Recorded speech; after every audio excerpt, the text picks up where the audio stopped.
Good morning, students. Myself, Dr. Shubhra Jain, Department of Commerce, Government College, Sector 9.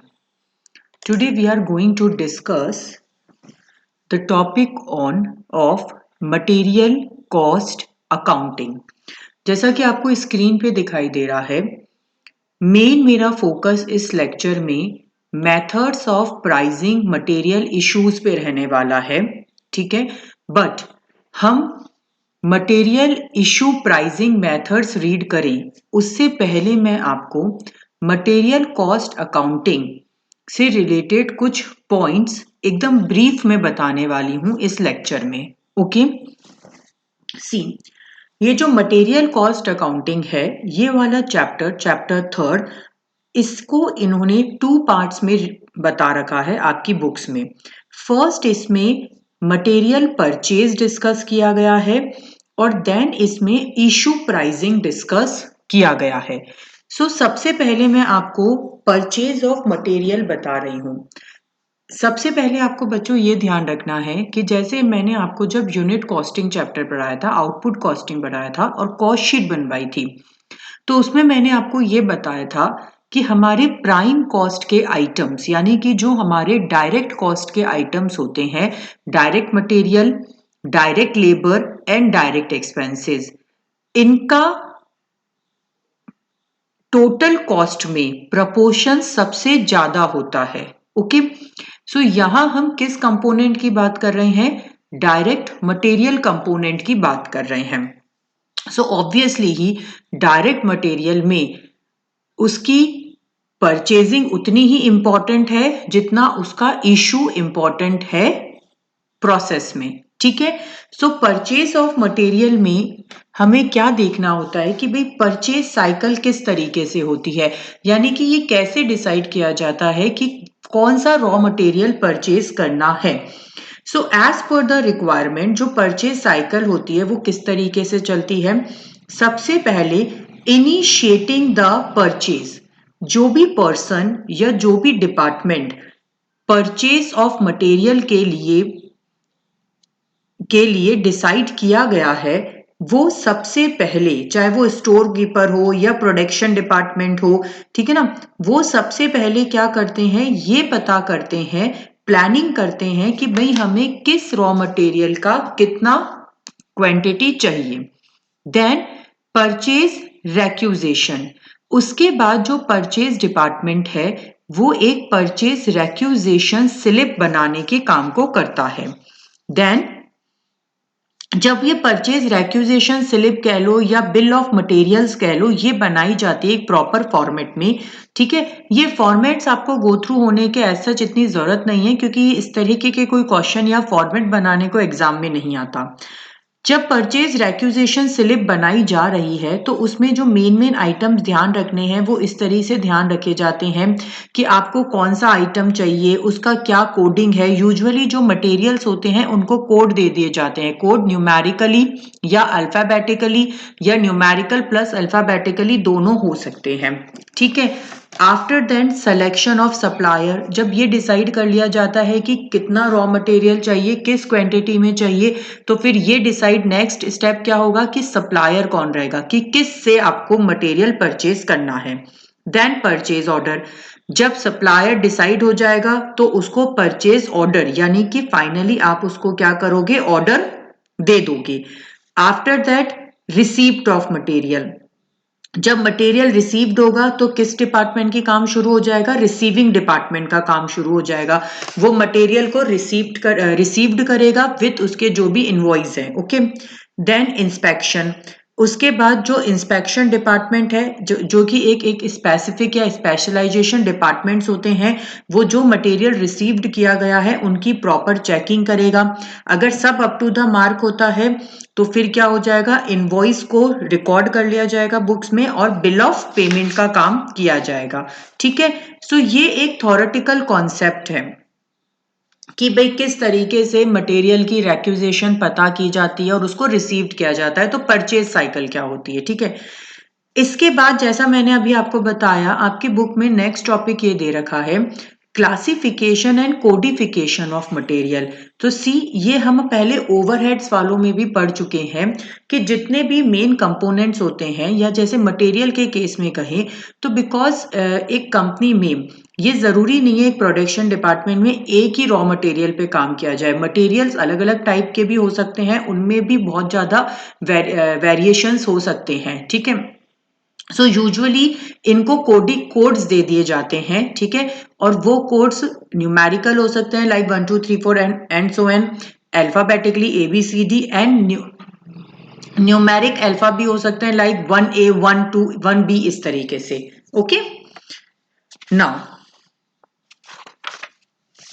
अब जो ये काम है मटेरियल का पूरा प्रॉपरफिकेशन, यानी कि मटेरियल रिसीव्ड करने के बाद में अब उसको स्टोर में रख दिया जाता है। तो ये सारा काम कहाँ पे ऑर्गेनाइज होता है? यूजुअली जो स्टोर कीपर्स होते हैं या वो इस वर्क को करते हैं, ठीक है।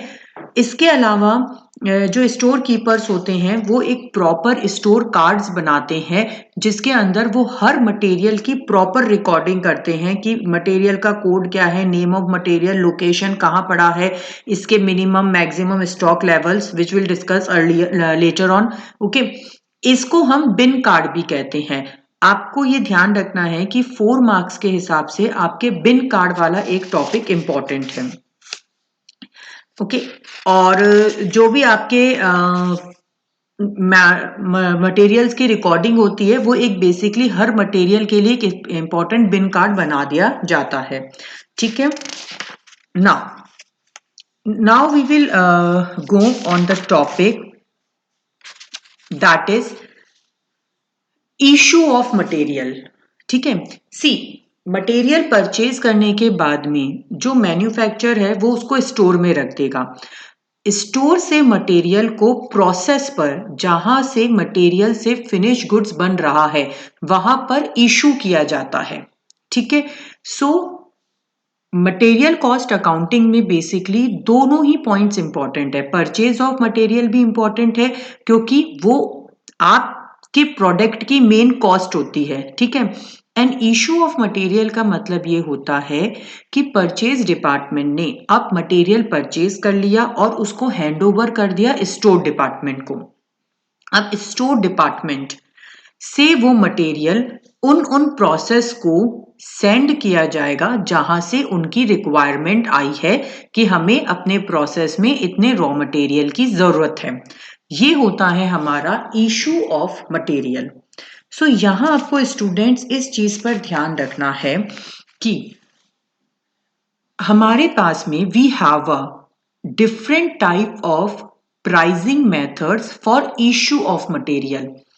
स्टोर से जब प्रोसेस में रॉ मटेरियल इशू किया जा रहा है तो हमारे पास में ये मेथड्स होते हैं। एक मैन्युफैक्चरर हैव दीज मेथड्स, वो इनमें से किसी भी एक मेथड को यूज कर सकता है इशू ऑफ मटेरियल की प्राइस रिकॉर्डिंग के लिए। ओके, और जो मटेरियल इशू किए जाते हैं कहां से? Purchase, raw material purchase received department से स्टोर्स को दे दिए जाते हैं। स्टोर्स अब हर प्रोसेस की रिक्वायरमेंट के हिसाब से, जैसे एक मैन्युफैक्चरिंग हाउस में 4 प्रोसेसेस हैं ABCD, तो हर प्रोसेस उस रॉ मटेरियल को कितना किसको चाहिए अपनी रिक्वायरमेंट भेज चुका होगा, उसके हिसाब से स्टोर से हर प्रोसेस को मटेरियल इशू कर दिए जाते हैं। सो आप एक कॉमन सी बात समझिए कि ये एक रेगुलर प्रोसेस रहेगा, ठीक है ना। एक स्टोर बना हुआ है, जब भी मटेरियल खरीदा जा रहा है उसकी एंट्री करके स्टोर को भेज दी जाएगी, ठीक है। अब वहां पे वो मटेरियल इकट्ठा होता जा रहा है जो कि अलग अलग रेट का है और अलग अलग डेट्स का है, ठीक है। अब जिस प्रोसेस को रिक्वायरमेंट है वो अपनी रेक्यूजेशन स्टोर को भेज देगा। तो स्टोर के पास तो डिफरेंट डिफरेंट डेट्स पे आए हुए डिफरेंट डिफरेंट रेट्स के मटेरियल्स पड़े हैं। अब वो कौन सा मटेरियल, किस प्राइस का मटेरियल इशू करे, ये उसके लिए बिग क्वेश्चन मार्क है, जिसमें उसे ये मेथड्स हेल्प करते हैं, ठीक है। डिफरेंट डिफरेंट मेथड्स हैं। थ्योरेटिकली मैंने इन नोट्स में सारे मेथड्स एक्सप्लेन कर रखे हैं, बट प्रैक्टिकल जो मैंने इसमें एक्सप्लेन किए हैं वो सिर्फ उन्हीं मेथड्स के किए हैं जो इम्पोर्टेंट है और यूजुअली एग्जामिनेशन पेपर में आते हैं। ठीक है, सी सबसे पहला है कॉस्ट मेथड। कॉस्ट मेथड में फीफो और लीफो मेथड इंपॉर्टेंट है एग्जामिनेशन पर्पज से। After that average price method में ये दोनों ही इंपॉर्टेंट है, सिंपल पे भी आता है, वेटेड पे भी आ सकता है। एंड नोशनल प्राइस मेथड में इन्फ्लेटेड प्राइस मेथड इंपॉर्टेंट है। तो जिनमें मैंने टिक मार्क किए हैं वो प्रैक्टिकल कॉन्सेप्ट से इंपॉर्टेंट है। ओके, और थ्योरेटिकली तो ऑब्वियसली अगर कोई क्वेश्चन आता है तो वो डायरेक्ट ऐसा ही आता है कि explain the methods of pricing material issues, तो वो उसमें आपको सारे ही लिखने हैं। ठीक है, अब सबसे पहले है cost price method. Cross price method में हमारा फर्स्ट मेथड होता है FIFO, first in first out method. इसमें एक सिंपल सा कॉन्सेप्ट क्या है कि जो मटेरियल स्टोर में पहले आया है वो ही मटेरियल स्टोर से पहले इशू होगा। सिंपल सा कॉन्सेप्ट। ठीक है, ये आप खुद रीड करेंगे एडवांटेज डिसएडवांटेज। अब ये प्रैक्टिकल देखिए किस तरीके से इसका प्रैक्टिकल किया जाता है। सबसे पहली बात, ये सारा जो रिकॉर्डिंग है वो स्टोर मैनेजर या स्टोर कीपर जो भी होता है उसका जो हेड होता है वो मेंटेन करके रखता है। तो जो भी मेंटेन कर रहा है वो किस में मेंटेन करता है, इसको store ledger account. Raw material को इशू करने से रिलेटेड जो भी एंट्रीज की जाती हैं उसके लिए स्टोर लेजर अकाउंट बनाया जाता है। ये इस स्टोर लेजर अकाउंट का एक स्टैंडर्ड फॉर्मेट है। ऊपर हेडिंग आता है स्टोर लेजर अकाउंट, ब्रैकेट में जिस भी मेथड से हम उसे मेंटेन कर रहे हैं। आफ्टर दैट 3 इक्वल कॉलम्स में डिवाइड कर लो। First column for receipt, then issue, then balance. Date वाला कॉलम ये कॉमन होता है सबके लिए। उसके बाद रिसीप्ट में 3 कॉलम बनेंगे, यूनिट, रेट, अमाउंट। ये जो डेट वाला कॉलम है ये स्टूडेंट्स कॉमन है तीनों के लिए, तो आप इसको ऐसे कर सकते हो कि first column date, then receipt, issue, balance. Receipt में units, rate, amount, same for issue, same for balance. ठीक है, और इसमें डेट वाइज एंट्रीज होती हैं। अब मैं ये वाला आपको किससे सॉल्व करके बता रही हूं, फीफो से, means first in first out. अब देखो डेट से चलो। फर्स्ट 1 तारीख को ओपनिंग बैलेंस दे रखा है 1000 यूनिट्स और ये उसकी रेट है। इधर वाले रिसीप्ट ऑफ मटेरियल है कि स्टोर को जब जब मटेरियल आया और जिस रेट पे आया। ये वाले इसके मटेरियल इशूड की डिटेल्स दे रखी हैं। ठीक है, नाउ 1 अप्रैल डेट डाल दी। 1 अप्रैल को हेडिंग क्या है, ओपनिंग बैलेंस, यानी आप सीधी 1 अप्रैल की एंट्री देखो किसमें करोगे, ओपनिंग बैलेंस में। 1000 यूनिट्स थी, 5 रुपीज की थी, 5000। जिस कॉलम की एंट्री है, रिसीप्ट है तो रिसीप्ट में लिखेंगे, इशू है तो इशू में लिखेंगे, और बैलेंस मींस हर दिन के एंड में जो बैलेंस बचा वो बैलेंस कॉलम में लिखना है। इसके बाद 3 अप्रैल को 5000 यूनिट्स आई 6 रुपीज पे, तो देखो कैसे एंट्री करोगे। 3 तारीख यूनिट्स में लिखा 5000, रेट में लिखा 6, अमाउंट कितना हो गया 30। इस दिन आने के बाद में अब स्टोर का बैलेंस कितना रह गया, पहले थी हमेशा जोड़ के नहीं लिखना है, ये देखिए कैसे लिखना है। मेन इसमें आपका यही है कि आप बैलेंस कैसे दिखा रहे हैं स्टूडेंट्स। ठीक है, कैसे बैलेंस दिखाओगे, अलग अलग। 3 तारीख की शाम तक स्टोर में बैलेंस का स्टेटस क्या है, 1000 यूनिट्स 5 रुपीज की पड़ी हैं और 5000 यूनिट्स 6 रुपीज की पड़ी है। ऐसे आप अलग अलग दिखाओगे। ठीक है, ऐसे अलग अलग, और यहां पे अमाउंट उसका जोड़ के दिखा दोगे, ये जोड़ के दिखा दोगे बट यहां अलग अलग दिखाओगे। अब इसके बाद 4 तारीख को आपको उसने क्या दिया कि स्टोर से 3000 यूनिट्स मटेरियल इशू किया गया है, बस इतना ही दे रखा है। यहां से हमारा फीफो मेथड का काम शुरू होता है। ये आपका इशू का कॉलम है। यहां पे आपको 3000 यूनिट इशू दिखानी है। कैसे दिखाएंगे? First in first out. पहले कौन सी आई थी? 1000। कितने पे? 5 रुपए पे।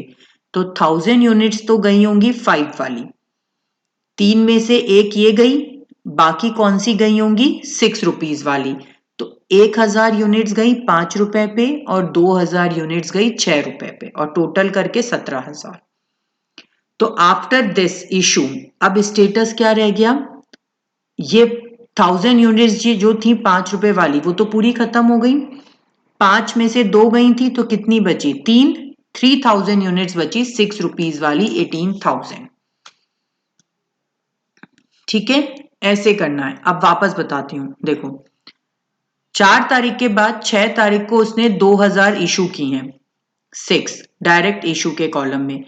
अब 6 तारीख को जब तुमने 2000 इशू की तो स्टोर में रियल में कितनी थी? सिर्फ 3000 यूनिट्स बची थी 6 रुपीज वाली, तो उसी में से इशू होंगी।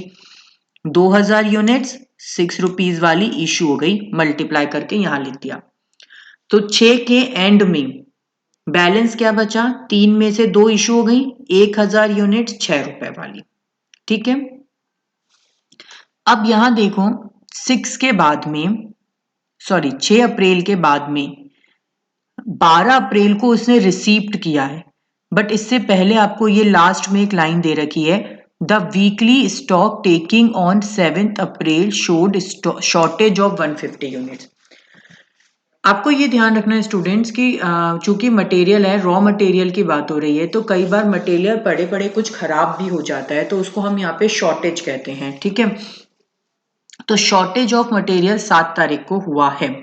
ओके, तो शॉर्टेज ऑफ मटेरियल का आपको यहाँ पे ये ध्यान रखना है। इसका पॉइंट मैंने वैसे सबसे लास्ट में डिस्क्राइब किया है, बट एक पॉइंट मैं आपको यहाँ पे ये बताऊंगी कि मटेरियल की जो शॉर्टेज होती है उसको मैन्युफैक्चरर 2 तरीके से ट्रीट कर सकता है। First as a factory overhead and second by inflated price. जब वो उसको as a factory overhead treat कर रहा है तो वो ये मानता है कि उसने एज अ फैक्ट्री ओवरहेड का मतलब ये है कि जैसे आप मटेरियल इशू की एंट्री करते हो बिल्कुल वैसे ही इसकी भी एंट्री कर दोगे। जैसे इस वाले में इसने इसे as a factory overhead assume किया है इस शॉर्टेज को, तो कहां पे दिखाया है? इशू में। अगेन आई रिपीट, जब हम एज अ फैक्ट्री ओवरहेड जो शॉर्टेज है उसको as a factory overhead assume करते हैं तो उसकी एंट्री बिल्कुल मटेरियल इशू की जैसे होती है। तो देखो 7th को इशू के कॉलम में उसने 150 यूनिट्स दिखा दी, किस रेट पर? 6 पर, क्योंकि 6 रुपीज वाली ही थी और ये हो गया आपका 900। तो 1000 में से 150 यूनिट्स कम हो गई, 850 यूनिट्स बची 6 रुपीज की इस रेट पे। ठीक है, सो अगर शॉर्टेज ऑफ मटेरियल को हम एज अ फैक्ट्री ओवरहेड दिखा रहे हैं तो उसकी एंट्री बिल्कुल मटेरियल इशू की जैसे करनी है। अब इसके बाद में नेक्स्ट क्या आ जाएगा आपका? 12th अप्रैल को 3000 यूनिट्स 5 रुपीज पे आई हैं, तो 3000 इंटू 5 15,000। तो 12th को उसका स्टेटस क्या रहा? 850 यूनिट्स 6 रुपी वाली थी और 3000 और आ गई। अब 15th को उसने 1500 यूनिट्स करी, तो देखो अब ये कैसे करेगा? First in first out. पहले कौन सी निकलेगी? 850 यूनिट 6 रुपीज पे, ये निकाल दी। अब 1500 में 850 तो ये चली गई और 650 किस रेट की जाएंगी? 5 रुपए वाली। पहले जाएगी 6 रुपए वाली, बची तो 5 रुपए वाली, ऐसे कि जो पहले आया है वो पहले जाएगा। आई होप आपको समझ आ गया होगा। कोई क्वेरी हो तो मुझसे कमेंट सेक्शन में पूछ लेना या ऑफलाइन क्लास में आके पूछ लेना। ठीक है, नेक्स्ट होता है लीफो मेथड। लीफो फीफो का बिल्कुल अपोजिट है। इसमें जो यूनिट लास्ट में आएगी वो आप पहले इशू करोगे। ठीक है, देखो क्वेश्चन में, अब जैसे ये वाला क्वेश्चन है,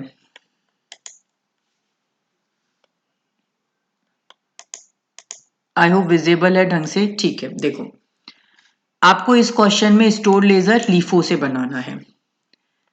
1 मार्च को ये रिसीव्ड हुआ है, तो सिंपली इसने रिसीव्ड में एंट्री कर दी 300 टू 600 पे। बैलेंस वही हर डे का दिखाएंगे जैसे दिखाते हैं। 3 को इशू किया, तो जब आप 3 को इशू कर रहे हो तो कितनी यूनिट्स इशू की हैं? 125। तो ये आपका इशू का कॉलम 125। डेट 3 पर तो हमारे पास अभी सिर्फ 2 रुपी वाली बैलेंस है, तो वही इशू कर दिया। तो 3 के एंड में बैलेंस कितना बचा उसका? 175, 2 रुपी वाला। अब देखो 14th को उसके पास 250 यूनिट्स और आई, तो 250 आई 3 रुपीज पे, ये हो गया। बैलेंस कैसे दिखाओगे? पहले की 175 थी 2 पे और 250 आई 3 पे, ऐसे दिखाओगे बैलेंस, ठीक है। अब 14 के बाद में 16 को देखो, उसने 175 इशू की है। यहां पे पॉइंट समझो, ये कौन सा मेथड है? LIFO method. तो जो लास्ट में आया होगा वो मटेरियल पहले जाएगा।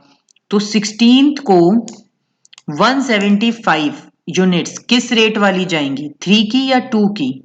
लास्ट वाली। लास्ट वाली यानी 3 की जाएंगी, तो ये गई आपकी 3 की। ओके, और बैलेंस कैसे बचेगा? 175 यूनिट्स तो 2 रुपीज वाली ऐसी की ऐसी रहेंगी, क्योंकि नीचे से जाता है लास्ट में से, और 250 में से 175 यूनिट्स चली गई, तो 75 बचेगी 3 वाली। ओके, वापस समझ लो नेक्स्ट वाली डेट पे 20 को 560 आई 2.5 की, तो बैलेंस कैसे लिखोगे? पहले 175 था 2 वाला, फिर 75 बची 3 वाली, और 560 आई 250 वाली, ऐसे। इसने ब्रैकेट्स गलत बना रखे हैं, मैं इसीलिए इन ब्रैकेट्स को सही करके बता रही हूं कि अमाउंट कैसे आया है, ठीक है। अब देखो 20 के बाद में 22 को इसने 90 यूनिट्स इशू की हैं। सो टेल मी 90 यूनिट्स किस में से जाएंगी? जो सबसे लास्ट में से आया है उसमें से, यानी कि 2.5 रुपए वाले में से, 2.5 वाले में से। तो 90 यूनिट्स गई 2.5 की, तो अब उसका बैलेंस कैसे बचेगा? 175 2 रुपीज की एज इट इज बच गई, 75 भी 3 रुपीज की एज इट इज, और जो सबसे लास्ट में आई थी 560 उसमें से गई 90, तो कितनी रिमेनिंग रही? 470। किस रेट पे? 2.5 पे। ये देखो ब्रैकेट्स इसने बैलेंस के कॉलम में रॉन्ग बना रखे हैं, वो मैं सही करती जा रही हूं। इसको प्लस कर लो तो आपका अमाउंट आ जाएगा 1750। सेम ऐसे ही इसको करके देखना, कोई क्वेरी होती है तो मुझसे पूछना, ठीक है। नेक्स्ट होता है हीफो मेथड। हीफो मेथड में सिंपल नाम से पता चल रहा है हाईएस्ट इन फर्स्ट आउट। जिस भी दिन आप इशू करोगे उस दिन बैलेंस के कॉलम में जो सबसे हाईएस्ट रेट वाला मटेरियल होगा वो इशू कर दिया जाएगा। Base stock method. Base stock method में a specific quantity of material is always had in stock and is priced at its original cost. Means इसमें है ना, एक कोई क्वांटिटी फिक्स कर ली जाती है, कि कोई प्राइस फिक्स कर लिया जाता है कि भाई इस प्राइस वाली क्वांटिटी को तो हम हमेशा स्टॉक में ही रखेंगे। ओके, ऑब्वियसली ये जो है वो बहुत ही अनरियलिस्टिक मेथड है, इसलिए ये कुछ खास यूज में नहीं आता। ये सारे मेथड्स थे आपके कॉस्ट वाले। अब है हमारा next method average price method. इसमें फर्स्ट मेथड है सिंपल एवरेज प्राइस मेथड। इसमें क्या किया जाता है कि जो मटेरियल इशू किया जाता है वो एवरेज रेट पे किया जाता है, ना कि जो इनकी ओरिजिनल कॉस्ट रेट चल रही थी उस पर, ठीक है। जैसे ये वाला क्वेश्चन देखो, इस क्वेश्चन में हम किस पे बनाएंगे? सिंपल एवरेज मेथड पे। ये आपको इन्होंने एंट्रीज दे रखी है डेट वाइज, जो रिसीव्ड आई हैं, जिस रेट की आई है, और ये जिस डेट पे इशू हुआ है। चलिए फर्स्ट 12 सॉरी सबसे पहले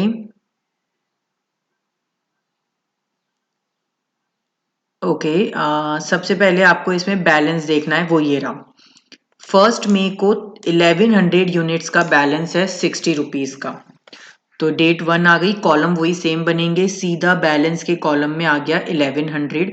यहाँ पे देखो बच्चों थोड़ा सा फॉर्मेट में क्या डिफरेंस है, अगर आप लोगों ने नोटिस किया हो, बैलेंस के कॉलम में रेट का कॉलम नहीं है, क्योंकि मेथड है एवरेज मेथड, यानी कि जो एवरेज प्राइस आएगा उसको कंसीडर किया जाता है।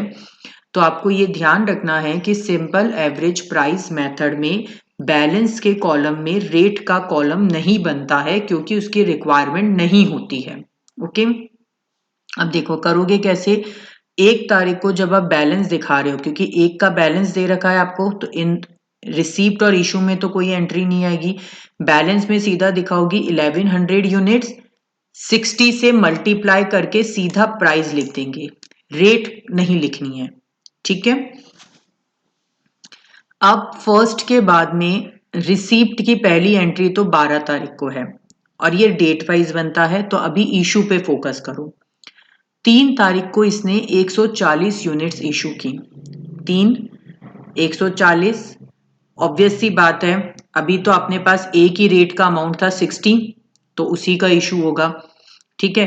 बैलेंस कैसे निकालोगे वो समझ लो, सीधा ऐसे दिखाओगे, 1100 में से 140 गए, 960 यूनिट्स, 66,000 में से 8400 गए, ये आ गया।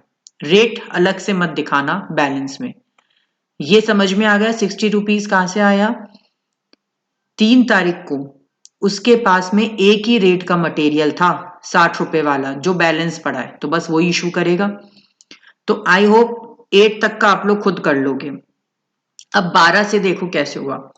12 तारीख को 400 यूनिट्स आई है 59 रुपीज की, 400 यूनिट्स 59 की आई, ये अमाउंट आया इशू में डैश। अब देखो बैलेंस कैसे दिखाना है, 500 पहले था प्लस 400 कितना हो गया 900, 30,000 प्रीवियस बैलेंस प्लस 23,600, 53,600 डायरेक्ट।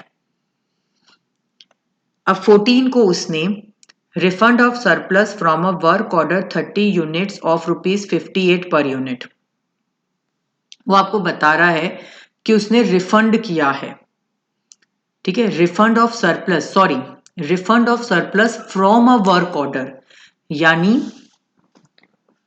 उसके पास में कहीं से रिफंड आया है, उसने किसी वर्क ऑर्डर पर स्टोर से कहीं पे गई हुई थी और अब उस वर्क ऑर्डर पर ये यूनिट सरप्लस हो गई हैं, तो उन्होंने वापस से रिटर्न कर दिया, रिटर्न टू स्टोर है ये, ठीक है। तो रिटर्न टू स्टोर को भी आप कैसे ट्रीट करोगे, रिसीप्ट की जैसे ही, क्योंकि स्टोर के पास तो आ ही रहा है वो, ठीक है।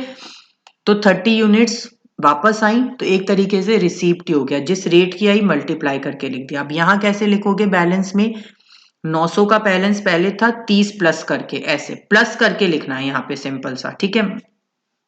अब ये इशू समझो, 16 तारीख को 350 यूनिट्स इशू की गई हैं, हमने चूंकि बैलेंस के कॉलम में रेट अलग से दिखा ही नहीं रखी है, तो अब हम यहाँ पे भी अलग अलग नहीं दिखा सकते, यहाँ पे इंपॉर्टेंस है। अब ये जो 350 यूनिट इशू होंगी, ये किस प्राइस पे इशू होगी, सिंपल एवरेज रेट पे। यहां देखो, जब ये 350 यूनिट्स इशू कर रहा है, तब तक उसके पास में 3 रेट का मटेरियल आ गया, 60 रुपीज, 59 रुपीज, 58 रुपीज। 60 का यहां पे था, 59 का आया, 58 का आया, तो तीनों का सिंपल एवरेज कितना निकलता है 59। सो सिंपल एवरेज मेथड में जो मटेरियल इशू किया गया है वो इशू किस पे किया जाता है, सिंपल एवरेज रेट पे, यानी 59, जो कि ऐसे निकलती है। ये इशू किया, ये अमाउंट आ गया, बैलेंस 930 माइनस 350, 580, 55340 माइनस 2650, ये अमाउंट आ गया। बस सिंपल ऐसा निकालना है आपको। फिर ऐसे ही आप फर्दर ऑन करके देखना, कोई कंफ्यूजन होता है तो ask me. Next, weighted average cost method. इसमें जो मटेरियल इशू किया जाता है उसकी जो रेट निकाली जाती है वो सिंपल एवरेज पे ना निकाल के वेटेड एवरेज पे निकाली जाती है। बस इतना ही फर्क है, ठीक है, जो इशू की जा रही है यूनिट्स। ओके, और इसमें इस क्वेश्चन से समझाते हैं कि कैसे कर रहे हैं। देखो यहां पर आप ध्यान दीजिए, अगेन बैलेंस के कॉलम में आपका रेट का कॉलम आ गया है। तो ध्यान रखना, सिर्फ सिंपल एवरेज मेथड एक ऐसा मेथड है जिसमें बैलेंस के कॉलम में हम रेट का कॉलम नहीं बनाते क्योंकि कोई रिक्वायरमेंट नहीं है, बट बाकी सब में बनना है, ठीक है। And weighted average price method में ये जो रेट का कॉलम है ना, ये ही मेन कॉलम है जिसके कारण ये एक मेथड को चेंज दे रहा है कुछ, ठीक है। अब ये यहां पे कैसे बनता है वो देखो। फर्स्ट 1 तारीख की एंट्री, वो ए सिंपल 500 यूनिट्स 2 पे 1000 आ गया, ठीक है। अच्छा 1 तारीख को इशू भी है, तो पहले साथ साथ कर लेते हैं। पहले रिसीप्ट का कर दिया तुमने 500 यूनिट्स 2 रुपीज पे 1000। अब इशू दिखाओगे 400 यूनिट्स, अभी तो एक ही रेट की है तो 2 रुपए पे 800, तो बैलेंस कितना बचा। यहां पे आपको ये अगेन आई रिपीट, इसको वापस से ढंग से समझ लो। वेटेड एवरेज मेथड में ये जो बैलेंस का कॉलम है ये इंपॉर्टेंट है। थोड़ा सा फॉर्मेट में चेंज क्या होता है कि बैलेंस के कॉलम में कॉलम ऐसे बनेंगे, यूनिट, अमाउंट, और रेट वाला कॉलम बीच में ना बन के तीसरे नंबर पे बनता है, क्योंकि यहां पर जो रेट निकलती है वो ऐसे निकलती है, सेकंड वाले कॉलम को फर्स्ट वाले कॉलम से डिवाइड करके ये रेट्स निकाली जाती हैं, ठीक है। देखो यहाँ पे लिखते कैसे हैं, 500 में से 400 यूनिट्स गई, 100 रुपीज बचा, पहले ये लिखोगे। फिर 1000 में से 800 गए, 200 रुपीज बचे। अब रेट कैसे निकली, 200 डिवाइडेड बाय 100 2 रुपीज, ऐसे निकलती है। वापस नेक्स्ट एंट्री से समझो, देखो अब 10th जैन को 200 यूनिट्स आई 3 रुपीज पे, तो तुमने सिंपल रिसीव्ड में एंट्री कर दी, वो तो कर लोगे। अब बैलेंस के कॉलम में देखो कैसे लिखोगे, 100 प्लस 200 यूनिट्स 300, पहले ये एंट्री करोगे, फिर अमाउंट को जोड़ोगे। पहले का अमाउंट कितना था 200, और अब कितना अमाउंट और आ गया 600, 800। फिर थर्ड कॉलम में एंट्री कैसे होगी, 800 डिवाइडेड बाय 300, यानी कि 2.67 रुपीज, रेट ऐसे निकलेगी, ठीक है। आ रहा है समझ में, पहले जो मेथड्स हैं उनसे डिफर मेथड है सिर्फ बैलेंस का कॉलम। यहां पे बैलेंस के कॉलम में पहले यूनिट्स जोड़ के लिखो, पहले यूनिट्स लिखो, फिर अमाउंट लिखो, और फिर अमाउंट डिवाइडेड बाय यूनिट्स करो तो रेट आ जाएगी। अब देखो जैसे अब 15 जनवरी को इसने 100 इशू की, तो अब कैसे करेगा, इशू के कॉलम में 100 इशू की, किस रेट की, ये तुम्हारी वेटेड एवरेज रेट है 2.67, ये आई 2.67, ये अमाउंट आ गया। अब बैलेंस में कैसे लिखोगे, 300 में से 100 गई, कितनी बची 200, 800 में से 267 गया, कितना आया 533, 533 डिवाइडेड बाय 200 2.67, ऐसे निकालना है इसमें, ठीक है। फर्दर आप सॉल्व करके देखना। नेक्स्ट ये जो रिप्लेसमेंट प्राइस मेथड है ये आप खुद रीड कर लीजिएगा, ये यूजुअली इतना आता नहीं है, ठीक है। अब है standard price method. Standard price method में नाम से ही पता चल रहा है बच्चों, इसमें क्या किया जाता है, जो मटेरियल इशू किया जाता है उसके लिए एक प्री डिटरमाइंड प्राइस फिक्स कर दिया जाता है, ठीक है, और सिर्फ इसी प्राइस पर हमेशा मटेरियल इशू कर दिया जाता है, चाहे वो किसी भी रेट पर रिसीव्ड हुआ हो, ठीक है। जैसे फॉर एग्जांपल वो ये फिक्स कर लेंगे कि भाई हमारा स्टैंडर्ड प्राइस इशू मटेरियल का रहेगा 10 रुपीज पर यूनिट, तो अब मटेरियल किसी भी रेट पे रिसीव्ड हुआ हो उसको वो इशू किस पे करेगा, हमेशा 10 रुपीज पे कर देगा। तो ऑब्वियसली ये भी कोई इतना फ्रूटफुल मेथड नहीं है, इसीलिए ये ज्यादा यूज नहीं किया जाता, नॉट सुटेबल मेथड है। नेक्स्ट है आपका इन्फ्लेटेड प्राइस मेथड। ये एक इंपॉर्टेंट मेथड है, ठीक है। और ये जो प्रैक्टिकल क्वेश्चन है ये भी बहुत इंपॉर्टेंट है। जब मैंने अभी आगे आपको इन्हीं में लीफो फीफो पढ़ा रही थी और उसमें और हर क्वेश्चन में आपको एक वर्ड लिखा हुआ दिख रहा है, शॉर्टेज शॉर्टेज शॉर्टेज, ठीक है। सी अभी भी मैंने आपको बताया बच्चों कि चूंकि रॉ मटेरियल ऐसे नेचर का होता है कि कई बार वो पड़ा पड़ा ही खराब हो जाता है, तो उसको हम शॉर्टेज या लॉस ऑफ रॉ मटेरियल कहते हैं। यहां पर उसका अकाउंटिंग ट्रीटमेंट करने के दो मेथड होते हैं। फर्स्ट मेथड होता है कि वो जो मटेरियल लॉस हुआ है या शॉर्टेज हुआ है उसको आप as a factory overhead assume कर लो। और अगर आप उसको as a factory overhead assume कर रहे हो तो आप उसको एज अ इशू एंट्री करोगे, सिंपल जैसे आप मटेरियल इशू करते हो, ठीक है। और सेकंड होता है मटेरियल लॉस या शॉर्टेज ऑफ मटेरियल से प्राइस इन्फ्लेटेड किए जाएं, यानी जो मटेरियल का लॉस हुआ है उससे आप अपने कॉस्ट को इंक्रीज कर लो। ये होता है आपका इन्फ्लेटेड प्राइस करना, ठीक है। ये वाला जो क्वेश्चन है उसमें मैं आपको दोनों पॉइंट समझा रही हूं और इस तरीके का क्वेश्चन एग्जाम में आता भी है। देखो, material issue to production department by weighted average method. आपको यहाँ पे बच्चों ये चीज ध्यान रखनी है कि ये जो प्राइस इन्फ्लेशन है यानी कि ये जो इन्फ्लेटेड प्राइस मेथड है ये जो इन्फ्लेटेड प्राइस मेथड है ये बेसिकली मटेरियल लॉस के ट्रीटमेंट के लिए है, ठीक है।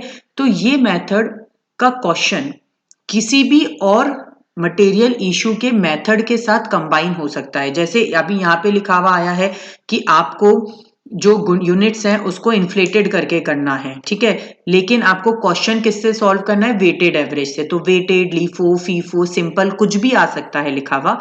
बस उसमें जब हम मटेरियल लॉस को दिखाएंगे तो अगर ए पॉइंट में दिखा रहे हैं तो एज अ फैक्ट्री ओवरहेड दिखाएंगे और जब बी पॉइंट का बनाएंगे तो प्राइस को इन्फ्लेटेड करके दिखाएंगे।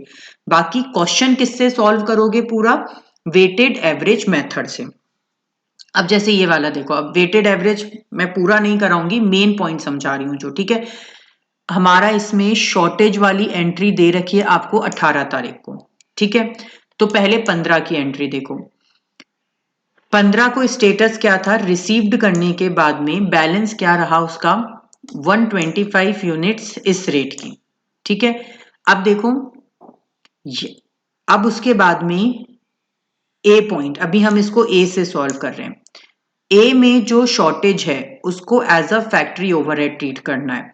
तो जब शॉर्टेज को as a factory overhead treat कर रहे हैं यानी कि एज अ इशू एंट्री करनी है, तो हमने 5 यूनिट्स इशू कर दी 1480 पे और ये 74।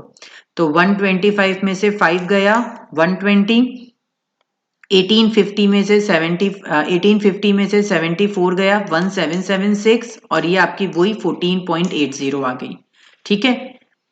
सो हमने क्या देखा कि अगर हम मटेरियल शॉर्टेज को एज अ इशू मान रहे हैं और पार्ट ऑफ फैक्ट्री ओवरहेड मान रहे हैं तो कॉस्ट पर यूनिट में कोई चेंज नहीं हो रहा। पहले भी मटेरियल की कॉस्ट पर यूनिट 14.8 थी और आफ्टर दिस भी 14.80 है। अब आप देखो मैं इसको बी पॉइंट से सॉल्व करवा रही हूं, यानी इन्फ्लेटेड करेंगे प्राइस को। तब आप कैसे दिखाओगे, जब आप इशू में शॉर्टेज ऑफ मटेरियल की एंट्री कर रहे हो तो सिर्फ यूनिट को दिखाओगे, rate dash amount dash, amount में क्या लिखोगे, शॉर्टेज हुई। तो ऑब्वियसली 125 में से आपने 5 यूनिट कम करके 120 पे लिया है, ठीक है। पर आपने अमाउंट में कुछ भी नहीं दिखाया, तो जो 1850 ऊपर रेट थी वही नीचे आएगी, तो अपने आप ही आपकी डिवाइड करने पर यूनिट क्या हो गई, इंक्रीज हो गई। इसको कहते हैं प्राइस को इन्फ्लेटेड करना। तो अगर हम शॉर्टेज ऑफ मटेरियल को इन्फ्लेटेड प्राइस मेथड से ट्रीट करते हैं तो जो मटेरियल क्वांटिटी शॉर्ट हुई है उसको तो हम क्वांटिटी में से कम कर देते हैं लेकिन उसके बदले में कोई अमाउंट नहीं दिखाते, तो हमारी जो पर यूनिट है वो ऑटोमेटिकली इंक्रीज हो जाती है। पहले 125 यूनिट थी 14.80 की, 125 में से 5 कम हो गई तो बची कितनी, 120। लेकिन प्राइस वही रहा है उसका 1850, उसको कम नहीं करोगे। तो पहले पर यूनिट थी 14.8 और अब पर यूनिट हो गई 15.42। ओके, सो अब ये सारा आप एक बार बुक से इलस्ट्रेशंस को सॉल्व करके देखना। प्रैक्टिकल में आपको FIFO, LIFO, simple average, weighted average और ये इन्फ्लेटेड वाला, और पर्टिकुलरली ये लास्ट क्वेश्चन, ये अच्छे से करके देखना है। अगर कोई क्वेरी होती है तो मुझसे कमेंट सेक्शन में या फिर ऑफलाइन क्लासेस में आके पूछ लेना। Okay, thank you.